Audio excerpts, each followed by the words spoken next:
Welcome back to Whence, a Masonic podcast featuring research papers and discussions related to Freemasonry. Hey guys, this episode of Whence is brought to you by MasonicRevival.com. That's a Masonic design group bringing you the latest fashion trends and Masonic accessories and regalia. You can check out their newest neckties, aprons, and accessories at MasonicRevival.com. Hello and welcome back to the show. This is episode number 265 and I'm your host, Brother Adam Thayer. We have some great papers lined up this week, so without further ado, let's get right into our first paper.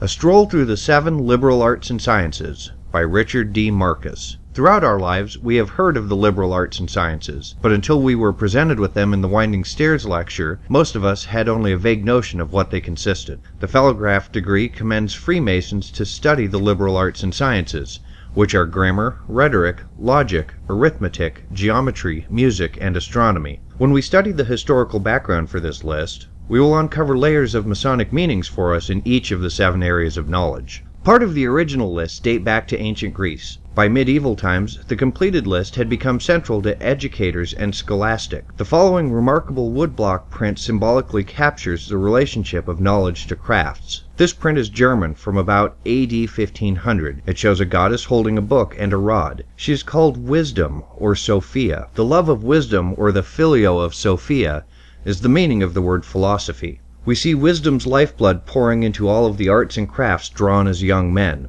All knowledge is united in this illustration. Painters, architects, musicians, and soldiers all receive wisdom. Proverbs 9:1 says, "Wisdom hath built herself a house. She hath hewn out her 7 pillars." Religious scholars have long speculated upon the 7 pillars of wisdom. Wisdom is poured out to 7 vocations or callings. Wisdom also is seen presiding over branches of knowledge. This leads us to a second woodblock print, which is also German, from about the same time. This one includes clear words representing the 7 liberal arts and sciences. Once again, a book and rod, symbols of a teacher, are held by a 3-headed winged wisdom. She oversees 7 maidens. In AD 420, Marcianus Capella in Carthage wrote an allegory of the Phoebus Apollo, god of the sun, presenting the 7 liberal arts as maids to his bride Philology, the lover of words. Thereafter, artists have illustrated the liberal arts and sciences as maids. The maids congregate around wisdom. Knowledge is drawn within a circle. Above wisdom are morals and theology. In the bottom corners are Aristotle and possibly Plato.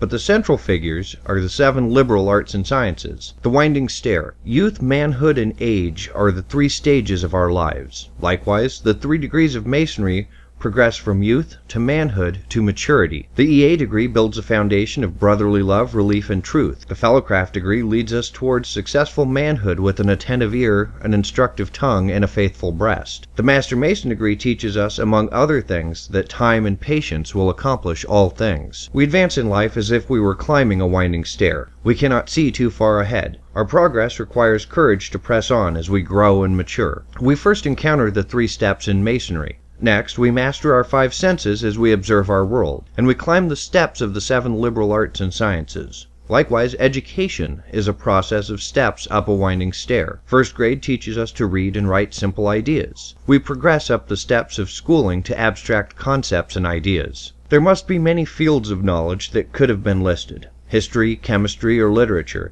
Yet this list is commended to our consideration. Why grammar? Why rhetoric?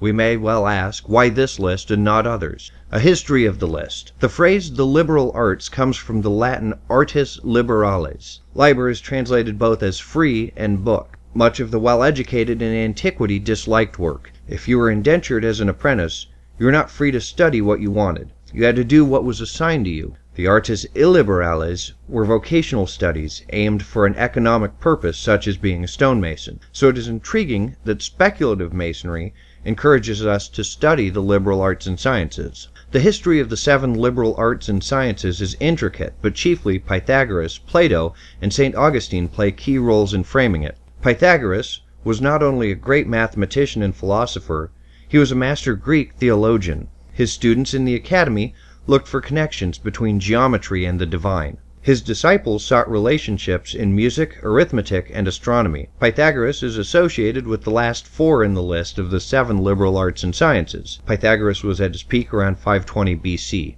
Around BC 400, Plato wrote of the importance of education for citizens in the Republic. Plato emphasized logic, philosophy, and dialectic. For Plato, logic represented our highest cognitive faculty. To see both sides of an argument, the pro and the con, is to understand it. St. Augustine of Hippo left behind 5 million words that still exist today. Though he lived in the 3rd century AD, he was the greatest teacher of rhetoric in the known world. He held that if one wished to defend truth, one must be eloquent to refute falsehood through the power of oratory. He filled out the 7 liberal arts and sciences with his emphasis on grammar and rhetoric, an orderly list. There is wisdom in the order of the items in the list.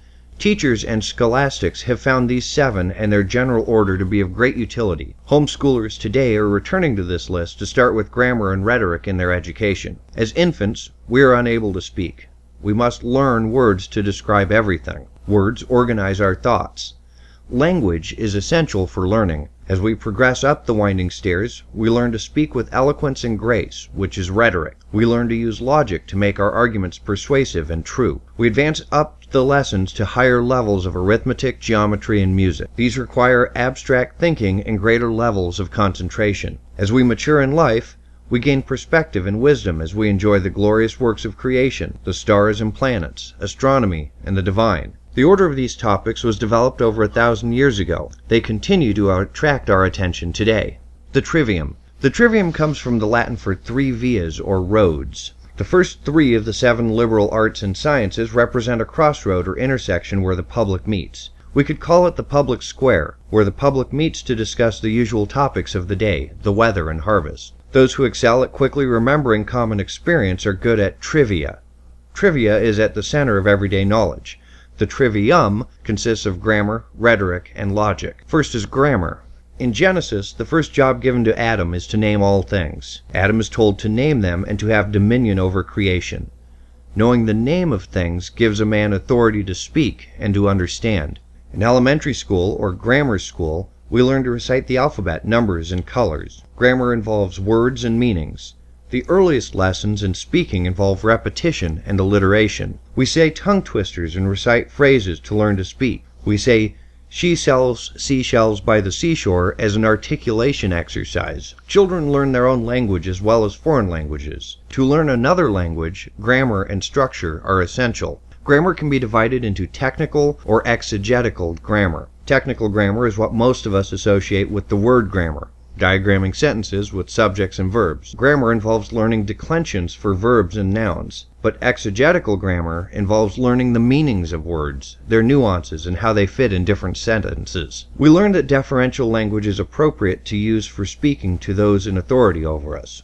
We are told to keep a tongue of good rapport in the fellowcraft charge. The fellowcraft historical lecture directs us to have an instructive tongue so that we can become better men. Grammar teaches us to speak clearly and concisely. 2. Rhetoric. A synonym for rhetoric is persuasion. To study rhetoric is to study speaking and writing to persuade others. Too often we think of rhetoric as unimportant, as in the throwaway line, "Well, that was just a rhetorical comment." Rhetoric is serious business. It has substance. Rhetoric is essential in the study of law and regulations. Roscoe Pound, Albert Mackey, and Alan Roberts were some of the greatest writers on Masonic jurisprudence. They were marvelously persuasive writers as well. Influential Romans learned to speak in public with fluency and oratory. Newly initiated entered apprentices are invited to speak in lodge on whatever was in their hearts. Public speaking is terrifying to some, but to Freemasons we learn both to speak and to listen to others. Rhetoric adds force and elegance to our thoughts. As we improve in rhetoric, we capture the hearer with both the strength of our arguments and the beauty of our expression. Our mastery of rhetoric teaches us to entreat and exhort our brethren to acts of charity. Skillful rhetoric uses tact to admonish our brothers. Rhetoric weaves praise to applaud excellence in conduct or deportment. Discussion in lodge gives us practice in listening to train the ear. As we climb the winding stairs, we must gain mastery of our 5 senses. One of the moral principles taught in the fellowcraft degree is to have an attentive ear. Listening teaches us to hear the poetry of language and word order. We know somehow that faith, hope, and charity sounds better than charity, faith, and hope. Lodge discussions offer opportunities to explore styles of learning. Our oaths and promises are heard and repeated. We prepare them in our posting. We listen to historical lectures, orations, or talks on speculative masonry. The various tokens and grips in our ritual are lessons in listening. We are asked, will you be off or from? By listening, we hear the word and give the proper reply. As we talk and listen to each other in lodge, we grow an appreciation of debate and exhortation. We are brothers speaking to and listening to one another. 3. Logic. Logic is the third step of the trivium. Logic directs and guides us after truth. It consists of a regular train of argument where we deduce or infer from the facts. Logic leads us to conclusions based on our knowledge. We use all of our faculties of conceiving, judging, reasoning, and disposing of questions before us. Logic trains the mind to think clearly. We are charged to be good men and true. Sincerity and plain dealing should distinguish any Mason. Dialectics is the term used to describe critical thinking. We weigh the pros and cons to find the better choice. We observe the world. As we see patterns in relationships, we begin to make predictions using inductive reasoning. Dialectics guide us to make proofs or syllogisms. Early on, we find that you can disprove assertions easier than prove them. Reductio ad absurdum means to find a contradiction that proves the opposite.